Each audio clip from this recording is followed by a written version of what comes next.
আজ 15ই এপ্রিল শিবপুর কেন্দ্রের তৃণমূল যুব কংগ্রেসের সভাপতি সুপ্রভাত মশাটের নেতৃত্বে একদল প্রতিনিধি বিজেপির রাজ্য সভাপতি সুকান্ত মজুমদারের বিরুদ্ধে জগাছা থানায় এফআইআর দায়ের করেন। তাদের বক্তব্য, বিজেপির রাজ্য সভাপতি পশ্চিমবাংলার দাঙ্গার জন্য তৃণমূল সরকারের নামে মিথ্যে অভিযোগের প্রতিবাদে আজকের এই এফআইআর। নিজস্ব সংবাদদাতা জিএম নিউজ হাওড়া।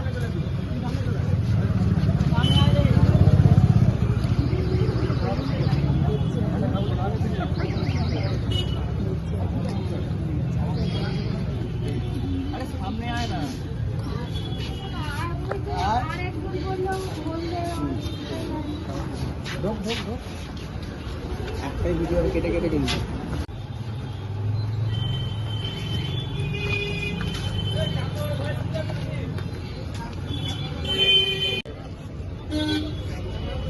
আপনারা জানেন বিজেপি রাজ্য সভাপতি আমাদের সুকান্ত মজুমদার এবং সিপিএম এবং বিজেপি যে ভিন্ন চক্রান্ত সারা বাংলা জুড়ে যে ফেক নিউজ ছড়াচ্ছে, আপনারা জানেন সেই বিষয়ে আমরা পশ্চিমবঙ্গবাসী সচেতন এবং সবসময় আমরা শান্তি শৃঙ্খলার পক্ষে থেকে, যার দরুন আজকে আমাদের নেত্রী মমতা বন্দ্যোপাধ্যায় এবং আমাদের নেতা অভিষেক বন্দ্যোপাধ্যায় নির্দেশে, আমাদের রাজ্য সভাপতি মাননীয় শ্রী শ্রীনাথপুর ভট্টাচার্যের নির্দেশে আজ আমরা শিবপুর বিধানসভার অন্তর্গত জগাছা থানার আজ আমরা একটি এফআইআর কমপ্লেন কপি আমরা জমা করলাম।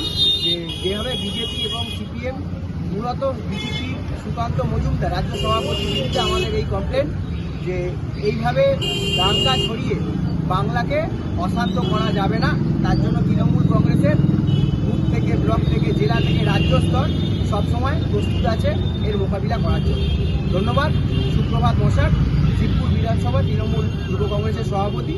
এবং তার সাথে সাথেও বলে রাখি যে শুধুমাত্র যুব নয়, এখানে শিবপুর বিধানসভার তৃণমূল ছাত্র পরিষদের ভাই শুভজিৎ থেকে শুরু করে, শুভজিৎ সাউ, সৌম্যজিৎ মণ্ডল থেকে শুরু করে এবং বহু অসংখ্য ভাই এবং বোনেরাও উপস্থিত আছে আমাদের এই লড়াইতে সঙ্গী হিসেবে।